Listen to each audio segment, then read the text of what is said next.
আসসালামু আলাইকুম ওয়া আগামী 14ই ফেব্রুয়ারি পুরো বাংলাদেশে পালিত হবে শবে বরাত। এই ভিডিওতে শবে বরাতের নামাজ কয় রাকাত পড়তে হবে, কোন সূরা দিয়ে পড়তে হবে, কিভাবে নামাজের নিয়ত করতে হবে, কয়টি রোজা রাখতে হবে, শবে বরাতের নামাজের পর কোন দোয়াগুলো পড়তে হবে সে সম্পর্কিত বিস্তারিত তথ্য তুলে ধরব ইনশাআল্লাহ। তাই ভিডিওটি না টেনে সম্পূর্ণ দেখুন, উপকৃত হবেন। শবে বরাতের নামাজ কত রাকাত? সাধারণত শবে বরাতের নামাজ হচ্ছে নফল নামাজ, তাই এই নামাজ আর অন্য নামাজের মাঝে কোনো পার্থক্য নেই। আপনি 2 রাকাত নফল নামাজের নিয়ত করে আপনার সাধ্য অনুযায়ী আপনি যতটুকু পারেন পড়তে পারেন। সেক্ষেত্রে 8, 10, 12 রাকাত বা আরও বেশি হতে পারে। শবে বরাতের নামাজের নিয়ত।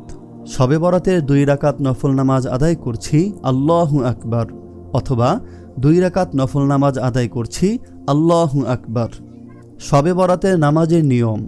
শবে বরাতের নামাজ অন্যান্য নফল নামাজের মতোই। কোনো বিশেষ নিয়ম রাসূল সাল্লাল্লাহু আলাইহি ওয়াসাল্লাম থেকে বর্ণিত হয়নি, তাই স্বাভাবিক নিয়মে 2 রাকাত করে নামাজ পড়তে হবে। প্রতি রাকাতে নির্দিষ্ট সংখ্যক বার সূরা ইখলাস পড়তে হবে এমন কোনো নিয়ম নেই, যে কোনো সূরা পড়া যাবে। আমাদের উচিত অর্থ বুঝে নামাজ পড়া, দীর্ঘ রুকু করা, সেজদাকে দীর্ঘ করা, দোয়া ইস্তিগফার করা, ঘুমাবার দরকার হলে ঘুমানো। এমন যেন না হয় সারা রাতের নফল ইবাদতের ক্লান্তিতে ফজরের ফরজ নামাজ ছুটে যায়। শবে বরাতের রোজা কয়টি? শবে বরাতের পরের দিন একটি নফল রোজা রাখা সুন্নত, যা আপনাকে শবে বরাতের পরের দিন রাখতে হবে। অর্থাৎ যে রাতে ইবাদত করবেন সে রাতেই সেহরি খাবেন।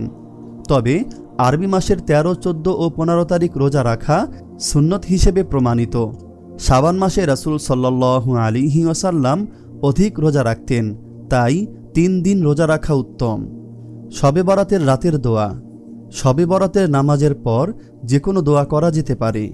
বিশেষ করে আল্লাহর কাছে ক্ষমা চাওয়া ও রিজিক বৃদ্ধির জন্য দোয়া করা উত্তম।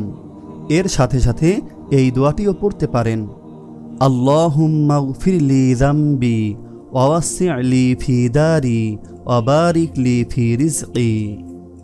দোয়াটি আবার বলছি, আল্লাহুম্মা গফিরলি যামবি ওয়া ওয়াসসি'লি ফি দারি ওয়া বারিক লি ফি রিজকি। অর্থ, হে আল্লাহ, আমার গুনাহ মাফ করে দাও, আমার জন্য আমার বাসস্থান প্রশস্ত করে দাও এবং আমার রিজিকে বরকত দাও। বেতের নামাজের পর শবে বরাতের নামাজ পড়া যাবে কি?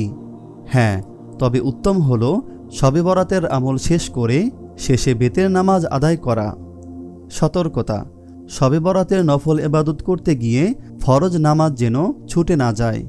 শবে বরাতের এই বরকতময় রাতে ইবাদতের মাধ্যমে আল্লাহর সন্তুষ্টি অর্জন করার চেষ্টা করুন। আল্লাহ তাআলা আমাদের সবাইকে শবে বরাতের রাতের পরিপূর্ণ বরকত দান করুন, মনের আশা পূরণ করুন, আমিন। আপনি যদি এরকম ভিডিও আরও পেতে চান তাহলে এই চ্যানেলটি সাবস্ক্রাইব করে পাশে রাখা বেল আইকনটি অন করে দিন।